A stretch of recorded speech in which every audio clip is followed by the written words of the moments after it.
말씀은 데살로니가후서 3장에 있는 말씀입니다. 데살로니가후서 3장 16절에서 18절에 있는 말씀까지 본문입니다. 제가 가지고 있는 성경 335쪽입니다. 다 찾으신 줄 알고 같이 합독하도록 하겠습니다. 336쪽이네요. 데살로니가후서 3장 16절부터 18절입니다. 합독합니다.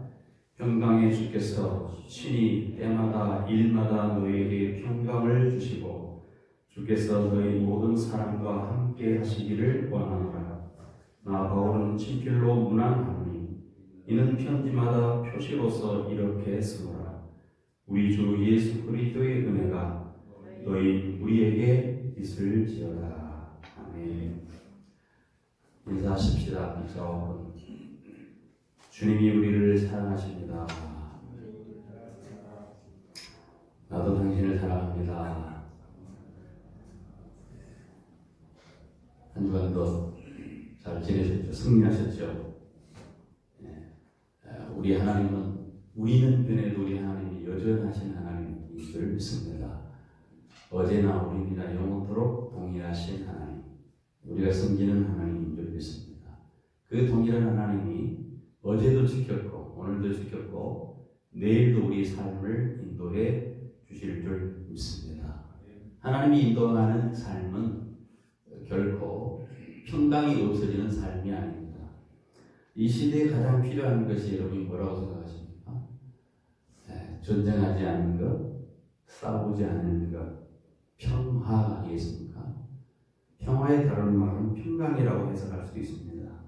교회 안에서도, 일반 사회 안에서도, 그리고 국가 간의 사이에서도, 여러 집단 가운데서도 분쟁이 아니고 평강, 평화가 필요합니다. 사람이 천국을 쌓아놓고도요, 마음이 불안하고 마음에 근심거리가 있고 몸이 건강하지 않다면 다 소용이 없는 겁니다. 마음이 편안하지 않냐고 몸이 건강하지 않다면 무엇이 즐겁고 무슨 의미가 있겠습니까? 이미 마음의 평안과 몸의 건강이야말로 그 어떤 것보다도 중요한 우리의 관심거리 아니겠습니까? 초가 삼간에 살아도 음식을 먹는 그 음식이 좀 부족하더라도 반찬이 좀 없더라도 마음의 평강이 있으면 내가 하루도 기쁨으로 즐거움으로 살아갈 줄 압니다. 하나님을 떠난 인생은 늘 마음의 평강이 없습니다. 왠지 모르게 마음속에 불안이, 왠지 모르게 그 사람 스스로가 고독한 그러한 생각을 하게 됩니다. 예수님께서 이 세상에 오실 때에 예수님이 왜 오셨을까? 예수님은 이 세상에 오실 때에 평강을 주러 오셨다, 그렇게 말씀하고 있습니다. 여러분, 예수님께서 영육간의 병을 고치시기 위해서 사람들을 괴롭게 하고 사람들을 힘들게 하는 그런 사람들을, 그러한 귀신을 추방하기 위해서 예수님이 오셨습니다. 요한복음 14장 27절에 보니까 평안을 너에게 끼치노라. 곧 나의 평안을 너에게 주노라. 내가 너에게 주는 것은 세상이 주는 것과 같지 아니하니라. 너희는 마음에 근심하지도 말고 두려워하지도 말라. 주님이 오신 목적, 우리에게 평강을 주시기 위해서 두려움과 근심에 빠져있는 우리를 하여금 평안하도록 하기 위해서 주님이 오셨다고 하는 것이죠.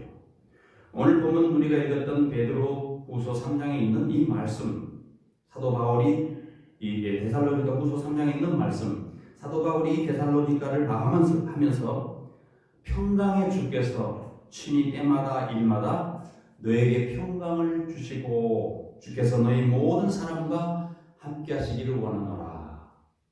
예수님께서 말씀하셨던 그 평강을, 하나님께서 말씀하신 그 평강을 사도 바울은 자기의 서신 마지막 편에 인사로 기도하는 마음으로 그런 평강이 임하기를 간절히 원하노라 이렇게 했습니다.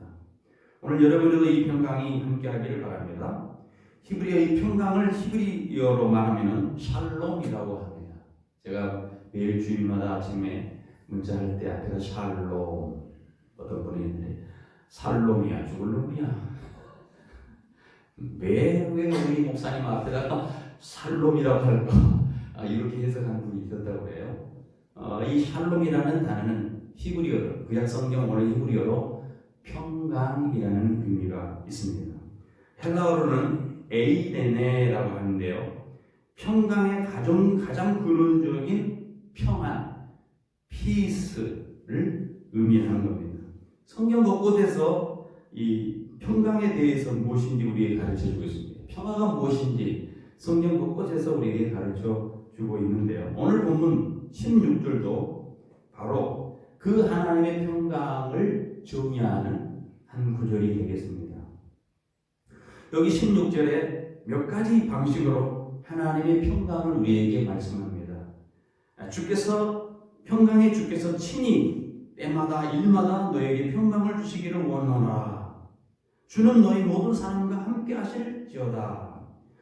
참 이 말씀을 보면 어느 성구집에서 글씨를 이쁘게 써서 집 대문 앞에 또는 거실 소파 뒤에다가 다 걸어놓을 만한 그러한 말귀, 그러한 성구가 아니겠습니까?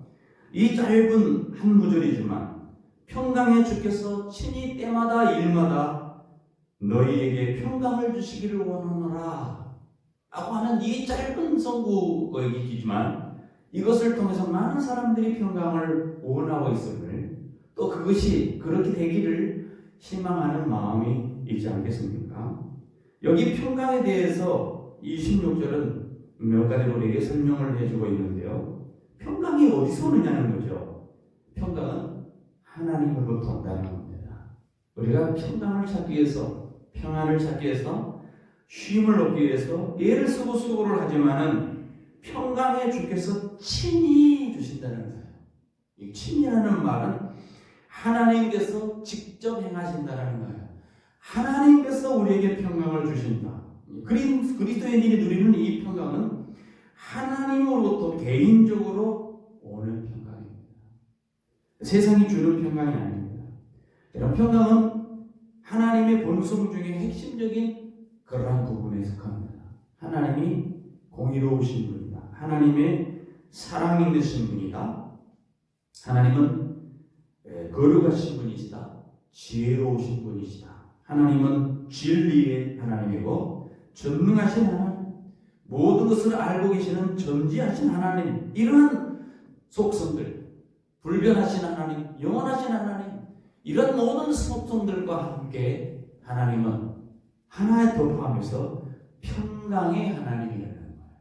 하나님이 평강의 하나님, 실제로 하나님은 평강의 하나님이라는 거예요.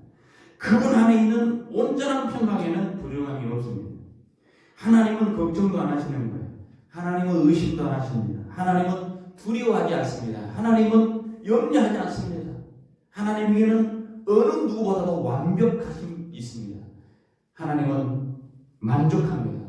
하나님은 어떤 것에 대해서 요동치거나 그렇지 않습니다. 왜냐하면 하나님은 모든 것을 하실 수 있는 분이시고 책임지실 수 있는 분이고 모든 것을 완벽하게 행할 능력이 있으신 전지전능하신 하나님이기 때문에 그렇습니다. 그 하나님을 가리켜서 성경은 뭐라고 얘기하냐면 평강의 주라, 평강의 주. 그런데 이 헬라어 원문을 보면 평강으로 번역된 이 단어 앞에 정관사가 붙어 있어요. 그냥 평강의 주라고 얘기하지 않냐고 그 평강을 주시는 평화의 주님, 그 평화를 주시는 주님이다, 이렇게 표현되어 있습니다. 그러니까 그 평화야말로, 그 평강이야말로 진짜 평화라는 겁니다. 세상이 주는 그러한 평화와 다르게 하나님이 주시는 평강은 진짜라는 의미로서 그 평강, 구별되게 쓰고 있습니다. 그 평강이야말로 하늘의 평화라는 겁니다. 지금 사도 바울은 데살로니가 성도들에게 그런 평강이 있어지기를 원하고 그들이 그런 평강을 경험하기를 기도하고 있는 겁니다.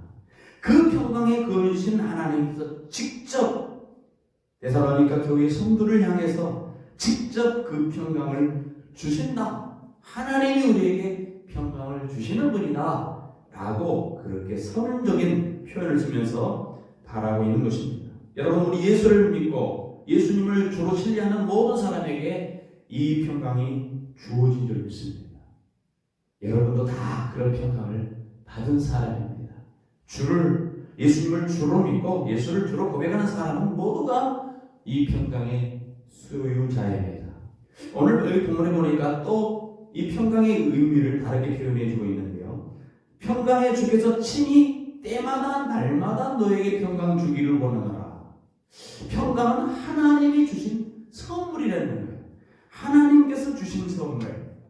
하나님께서 주신 선물은 내가 무엇을 잘해서, 내가 무슨 대가를 요구해서, 내가 그 대가에 합당하게 행동해서 주시는 평강이 아니라는 겁니다. 하나님이 주신 평강은 선물입니다. 하나님은 우리에게 당신에 속한 모든 그 평강을 우리에게 선물로 주셨다는 거예요. 요한복음 14장 아까 제가 말씀드렸죠. 불안에 떨고 있는 제자들을 향해서 뭐라고 말씀했습니까? 평강을 너희에게 끼치노라. 내가 주는 이 평강은 세상이 주는 것과 같지 않아. 일반적으로 말하는 그러한 평화와 같지 않다. 내가 주는 평화는 하늘에서 주는 평화, 세상과 같지 아니하는 평화, 마음속에 근심도, 마음속에 두려움도 사라지게 하는 평화. 근심하지 말고 두려워하지 말라. 주님께 속한 평강을 우리에게 선물로 주신다는 겁니다. 염려하는 사람에게 여러분 평강을 주면 얼마나 큰 선물이겠어요. 그 염려로 쌓여서 잠을 못 자는 사람들, 불면증에 시달립니다. 염려 때문에 걱정을 하고 어찌할 바 몰라. 그런 사람에게 평강을 선물로 주신다. 얼마나 큰 기쁨이겠습니까? 여러분, 잠 못 자는 사람에게 잠자게 해주는 것보다 좋은 약이 어디 있어요? 그렇죠? 제가 잠을 못 자는 경험이 있어요. 불면증이 너무 심한 경험. 어찌할 수 없어요. 자려고는 눈이 몽땅몽땅 떨리는 거. 그 사람에게 너무 괴로운 거. 그 사람 그런 경험을 하고 나면 야, 잠이 얼마나 잘 수 있는 것이 얼마나 큰 행복인가라는 걸 느끼게 되죠. 두려워하는 사람에게 평강을 주겠다. 이보다 더 큰 위로가 어디 있습니까? 주님이 우리에게 염려합니까? 주님이 우리에게 두려워합니까? 그럼 내가 너에게 평강을 준다. 주님께서 우리에게 약속하는 것입니다. 아무나 이 평강을 주는 것이 아닙니다. 이사야서 57장에 보면 하나님은 멀리서든 가까이서든 당신에게 나오는 자들에게 평강을 주겠다. 하나님께 나오는 자에게 평강을 주시겠다. 약속을 했습니다. 하지만 거기 보니까 악인에게는 평강이 없다. 악인은 평강을 누리지 못한다라고 선언했습니다. 악인이 누굽니까? 살인하고 악인이 누굽니까? 강도짓하고 이런 사람도 악인이지만 하나님이 보시는 악인은 뭐냐? 하나님께 나오지 아니하는 사람. 그죠? 하나님 앞에 나오지 않고 자기 멋대로 자기 인생을 사는 사람. 이 사람이 악인이에요. 우리가 생각하는 악인은 사람을 죽이고 강도짓하고 사기치고 말이죠. 그런 것을 악인으로 생각하지만 하나님의 기준은 하나님께 평강의 주께 나오지 아니하는 그 자체가 악인입니다. 그 악인에게는 평강이 없습니다.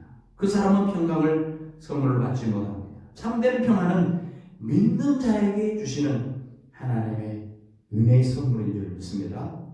다른 데서 얻어지는 것이 아닙니다. 하나님께서만 받을 수 있는 선물입니다. 그렇다면 우리가 어떻게 하나님을 대해야 되겠습니까? 하나님을 가까이 대하는 거죠. 왜? 그분이 우리에게 관계 속에서 주시는 평안이기 때문에. 하나님을 가까이 하는 여러분 되어지기를 바랍니다. 가까이 하면 할수록 하나님의 평강을 맛보게 되고 그 평강을 누릴 수 있습니다. 멀리 하면 할수록 하나님의 평강에 멀어지는 그런 결과를 가져오게 됩니다. 그러므로 하나님과 하나님의 평강을 누리기를 원한다면 하나님과의 가까이 해야죠. 말씀도 가까이, 기도도 가까이, 늘 하나님의 삶으로 묵상, 하나님 앞으로 나아갈 때 그 평강, 하나님께서 주시는 평강 선물을 받아 누릴 수 있습니다. 오늘 본문에서 또 우리에게 말씀하는 것은 하나님의 평강은 그냥 한 번만 주어지는 것이 아니고 계속 주어지는 평강이에요. 일시적으로 잠시 잠깐 무엇을 얻어서 무엇을 가져서 어떤 일이 해결되어서 어떤 사건이 처리되어서 얻어지는 한두 번 주어지는 그러한 평강이 아니고 그러한 안심이 아니고 그러한 안정이 아니고 하나님께서 계속해서 주시는 평강이라는 겁니다. 오늘 본문에 뭐라고 얘기했습니까? 때마다 일마다 무엇을 할 때마다 무슨 일을 할 때마다 때마다 일마다 언제나 계속해서 우리에게 평강을 주신다라는 것을 강조하고 있습니다. 그런데 역으로 생각하면요, 그 평강이 중단될 수도 있다라고 생각할 수 있어요. 계속 주시는 평강인데 그 속에는 어쩌면 하나님이 그 평강을 중단하실 때도 있다. 평강을 누리지 못하게 되는 것은 하나님이 중단한다고 생각하지만 실제로 결국은 하나님께서 중단시키는 것이 아니라 하나님과의 관계가 깨지는, 그 관계를 깨뜨리는, 평강을 누리지도 못하도록 방해하는 당사자 자신에게 있다는 거예요. 하나님은 계속해서 우리를 평강을 주지만 우리 자신이 그 평강을 누리지 못하고 깨울 수 있다는 사실입니다. 우리가 살아가면서 육신의 굴복에서 평강의 흐름을 놓칠 때가 있습니다. 성령을 따라서 행해야 되는데, 믿음을 따라 행해야 되는데, 말씀을 따라 행해야 되는데 그렇지 아니할 때 앞날에 대한 불안감이 있습니다. 그렇지 아니할 때 우리 속에 질병이 찾아오고 죽음에 대한 불안감, 두려움이 우리에게 연습해 옵니다. 우리가 염려하는 모든 일들은 그 밖에도 너무나 많습니다. 그런 과정은 어떻게 시작됐습니까? 우리 행복들 어디에서 시작됩니까? 하나님을 바라고 관계 속에서 시작되는데 그 관계가 깨어지면 모든 것은 염려로 돌아서는 거예요. 지금 여러분 한번 자기 자신 한번 생각을 해보십시오. 행복한 인생을 위해서 지금 나는 무엇을 하고 있는가? 여러분 무엇을 하고 계십니까? 나는 또 무엇을 가장 삶의 자랑거리로 여기고 있는가? 여러분이 사람이 자랑할 때는 그냥 다른 사람도 가지고 있고 다른 사람도 다 하는 거, 다른 사람이 다 누리고 있는 것을 자랑하지 않습니다. 여러분이 뭔가를 자랑할 때는 다른 사람보다 뭔가 뛰어난 것에 대해서 자랑하는 거 아니겠습니까? 그렇죠? 내가 가진 것이 뛰어난다든가, 재산이 많다든가, 재능이 있다든가, 또는 명예가 있다든가 어떤 것들이 있지 않겠습니까? 어떤 사람은 체력을 자랑하는 사람이 있어요. 어떤 사람은 다른 사람들과 영성이 있다고 자랑하는 사람이 있어요. 어떤 사람은 재물이 있다, 재력을 자랑하는 사람이 있어요. 그것을 가지고 가장 가치 있다고 여기는 것을 자랑하는 거예요. 그것이 내 인생의 성공의 기준이라고 여기며 생각하는 것들이 우리의 자랑거리입니다. 또 내가 무엇을 추구하는가를 보면 압니다. 이것을 행하면 내가 행복하겠지, 이것을 가지면 내가 행복하겠지 생각하는 것, 그것이 어떤 것일지 있습니다. 사실 내게 있어야만 행복해, 내가 이렇게 해야만 행복해 라고 생각하는 것, 의식적으로는 그렇게 생각하지 아니하지만은 노골적으로 그렇게 표현하지 않지만은 여러분이 무엇인가를 추구하고 있는가, 무엇을 가장 가치 있는 것으로 두고 있는가를 보면은 여러분의 상태를 점검해 볼 수 있습니다. 여러분, 내가 내 시간과 돈을 주로 어디에 쓰고 있는지를 한번 보십시오. 내 시간, 내가 가지고 있는 돈, 내 생각, 그것을 지금 내가 어디에 쓰고 있느냐, 그것이 바로 여러분의 상태입니다. 상황입니다.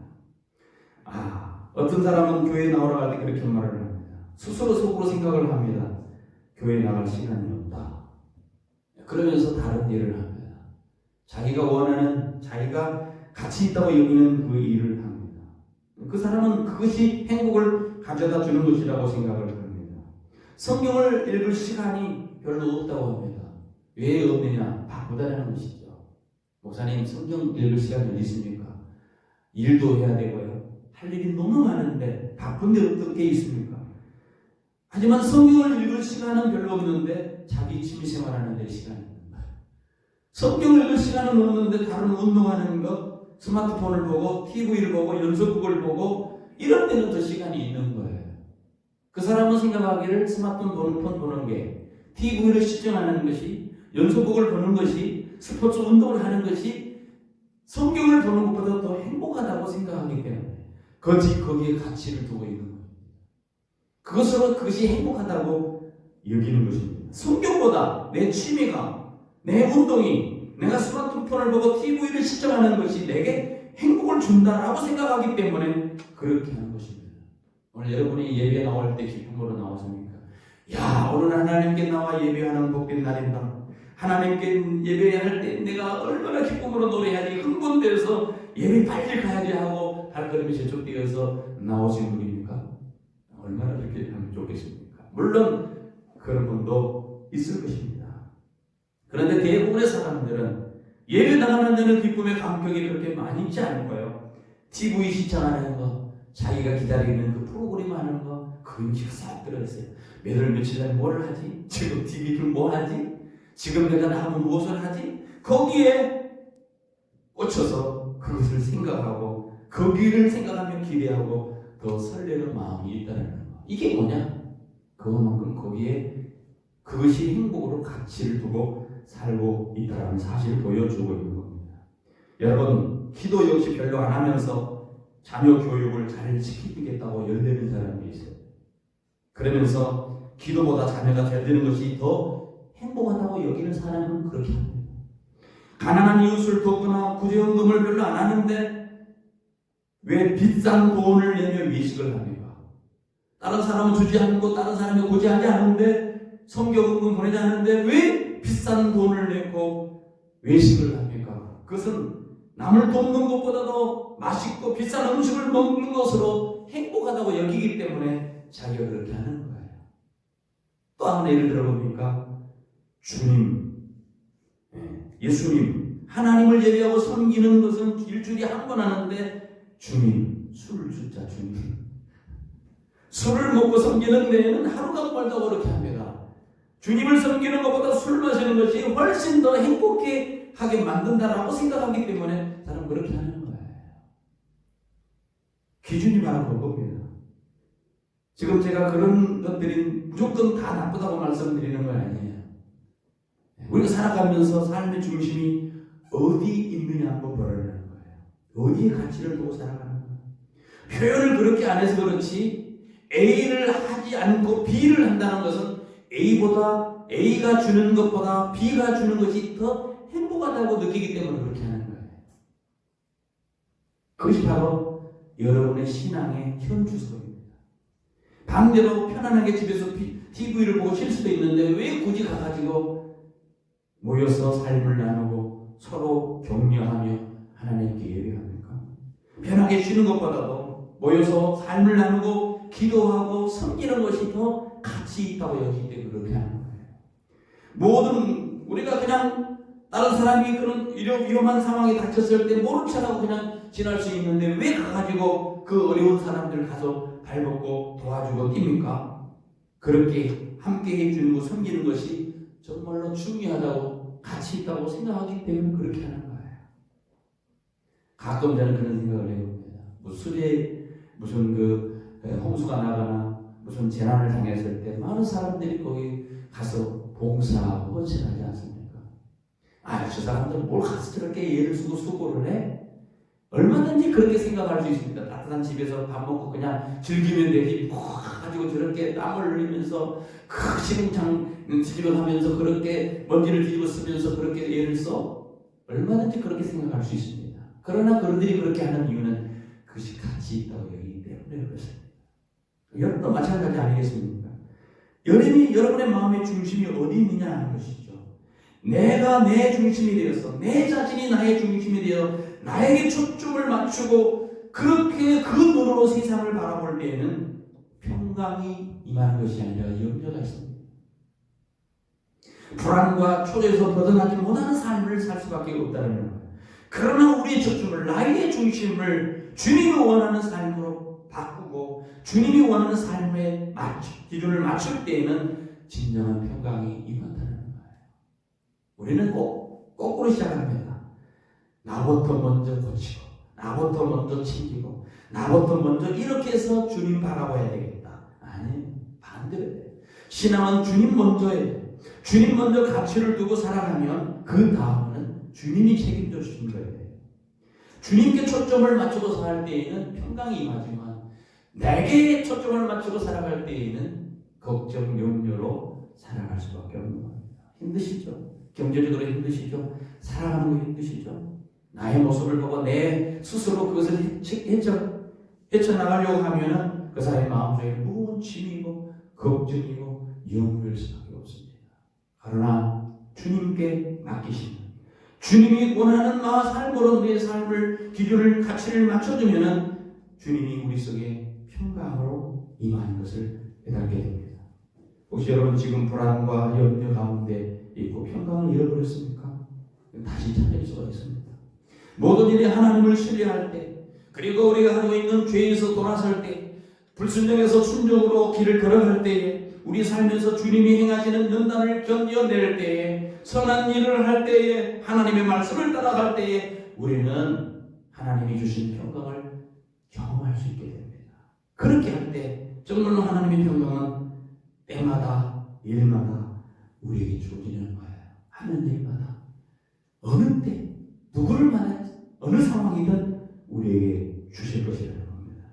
오늘 본문에서 또 하나 깨닫게 되는 것은 주님이 주신 평강은 주님과 함께 할 때 주어지는 평강이라는 거예요. 16절에 보니까 주께서 너희 모든 사람과 함께 하시기를 원하노라.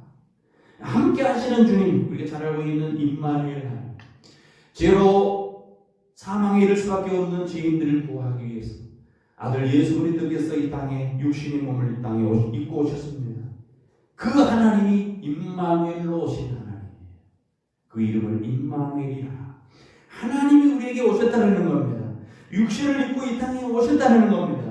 세상 끝날까지 그 육신으로 입고 오신 주님이 뭐라고 말씀하냐? 볼지어다 내가 세상 끝날까지 항상 너희와 항상 함께하겠다. 하나님 우리가 함께하겠다.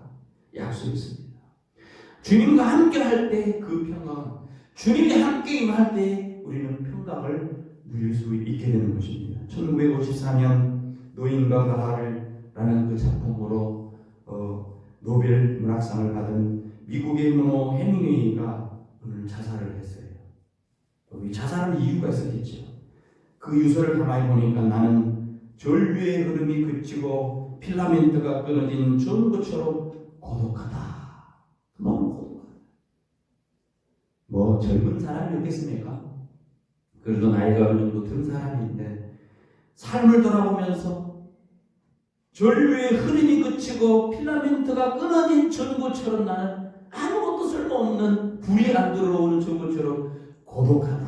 이 글을 남기고 그는 자살을 한 것입니다. 여러분 이처럼 인간에게는 제일 두려운 것이 고독이에요. 다 고독할 수 있습니다. 그 고독이 어디에서 오느냐? 고독은 하나님의 임재를 체험하지 못할 때 고독이라는 거예요. 왜 고독하느냐? 하나님이 나와 함께 안 계신 것 같을 때. 왜 고독하느냐? 하나님이 나와 상관이 없는 분으로 여겨질 때 고독한 거예요. 인간에게 제일 두려운 이 고독이 우리에게 찾아오면 내가 생각해 나는 하나님과 관계가 없는가? 돌아가야 됩니다. 하나님의 임재를 체험하지 못한 상태에서 오는 이 고독이야말로 우리를 절망으로 밀어넣는 격이 되는 것입니다. 하나님의 임재가 없으면요, 소란 한 군중 가운데 있지만 외롭습니다. 많은 사람들이 우리 주위에 있지만 하나님이 나와 함께 하지 않으면 외로운 거예요. 하나님께서 함께하면 외롭지 않는데 그렇지 않으니까 외로운 거예요. 여러분 하나님이 없는 삶이 얼마나 외로운가. 그러나 하나님이 우리 함께 한다면 외롭지 않습니다. 여러분 그 김보훈이라는 분이 작사 작곡한 찬양곡이 있습니다. 그 제목이 뭐냐? 두렵지 않아. 두렵지 않아. 험한 세상 길 나 홀로 가도 외롭지 않아. 비바람 속을 나 홀로 가도 내 마음이 두려움 없어. 구름 기둥과 불 기둥으로 인도하시는 주가 계시니 주를 뒤따라 나가는 길에 두렵지 않다. 하나님만 있으면 된다는 거예요. 하나님만 있으면 외롭지 않고 하나님만 있으면은 우리가 여기 하나님과 함께 하면은 고독 가운데 많은 사람들 가운데 홀로 있는 군중 속에 고독한 사람처럼 그러게 되지 않는다는 거예요. 하나님과 함께 할 때 고독이 아니고 우리에게 평강이 있습니다. 하나님과 함께 할 때 평강을 누리는 것은 너무나 당연한 거예요. 하나님이 없을 때 우리는 평강이 깨지지만 하나님과 함께 하면 하나님이 속성인 그 평강을 내가 누리는 것 당연한 거예요. 아버지가 누리는 것, 자녀가 누리는 것 당연한 거 아니겠습니까? 하나님께서 함께 하실 때 우리 인생은 안전합니다. 하나님께서 함께 하시면 부족함이 없다고 우리는 노래할 수 있습니다.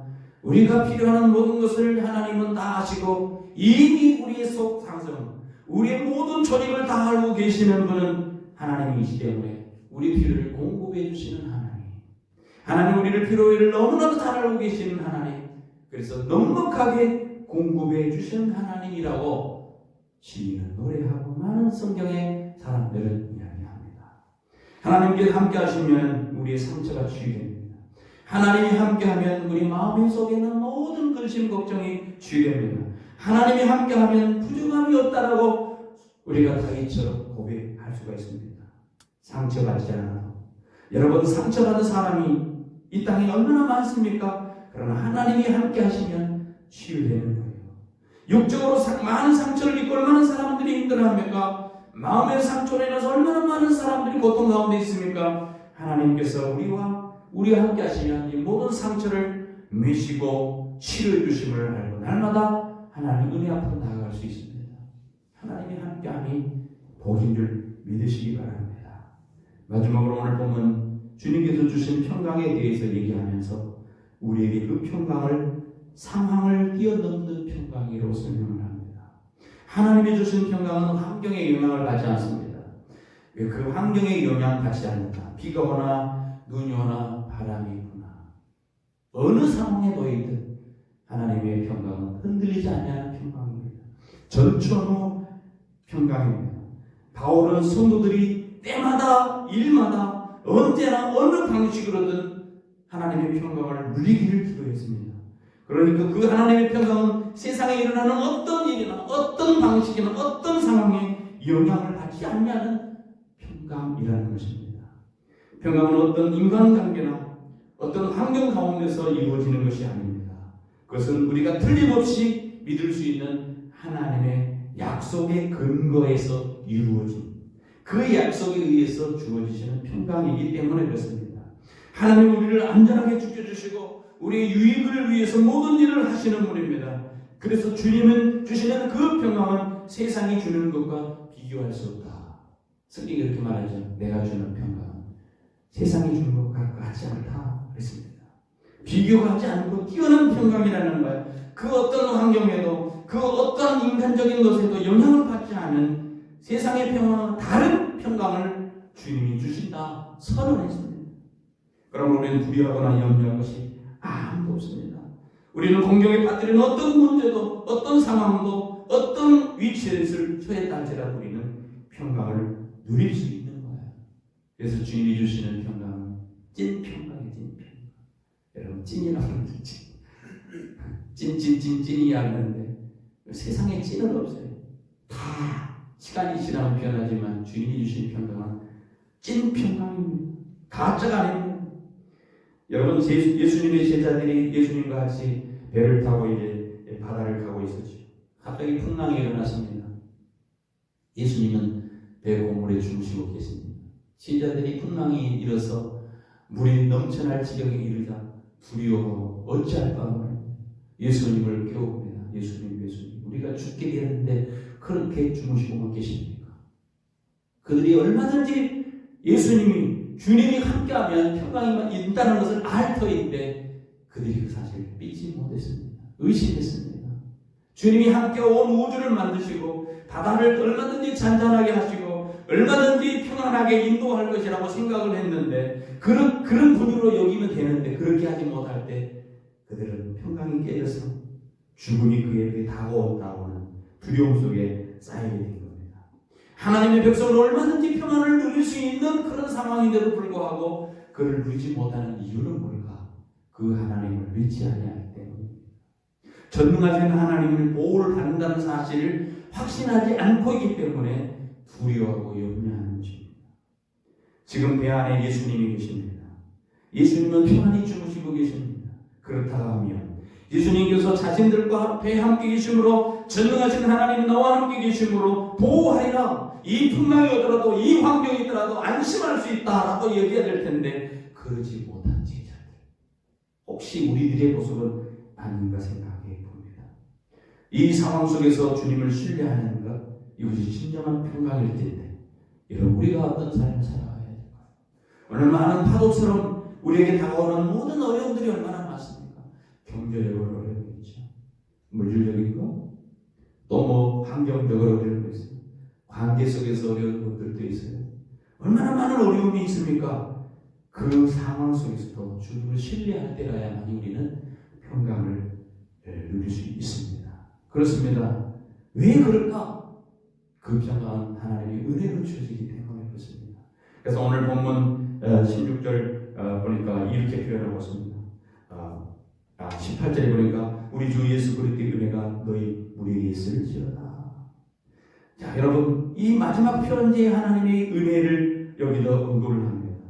바울의 편지는 어느 편지인지 대개 이러한 내용으로 끝납니다. 하나님의 은혜가 여러분에게 있기를 원합니다.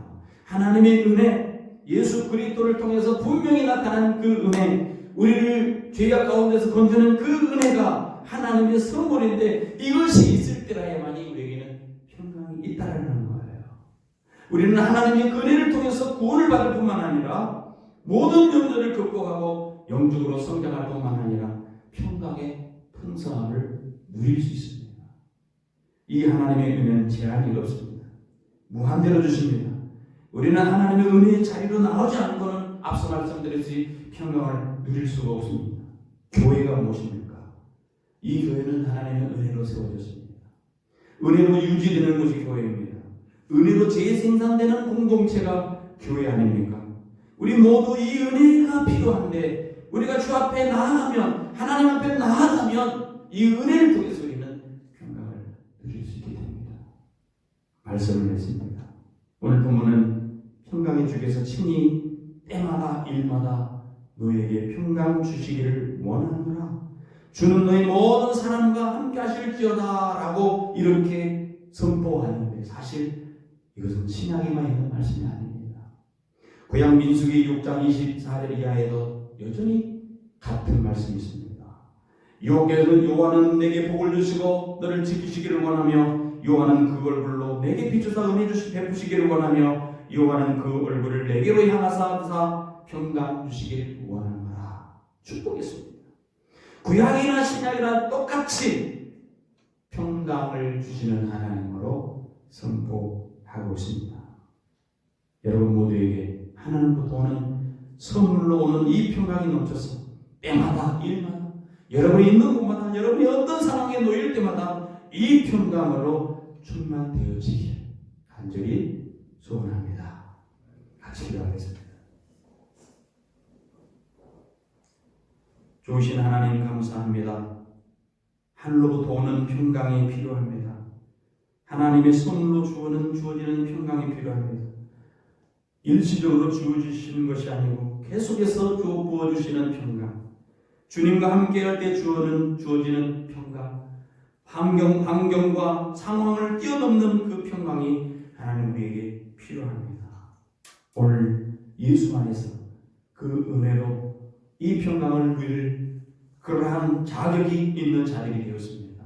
아버지 하나님, 우리가 주님으로부터 이 평강에 충만하여서 어떠한 이 어려운 세상 가운데 살아갈 때에도 흔들리지 아니하고 요동치 아니하고 믿음으로 승리하는 우리 모두가 되게 하여 주옵소서. 주님 안에 주시는 그 평강을 소원하며 그 평강을 누리기를 바라보며 그 평강을 누리기를 꿈꾸는 그런 마음 우리 속에 샘솟아서 날마다 주님 주신 평강을 누리는 우리 모두가 되게 하여 주옵소서. 예수님의 이름으로 기도하옵나이다. 아멘.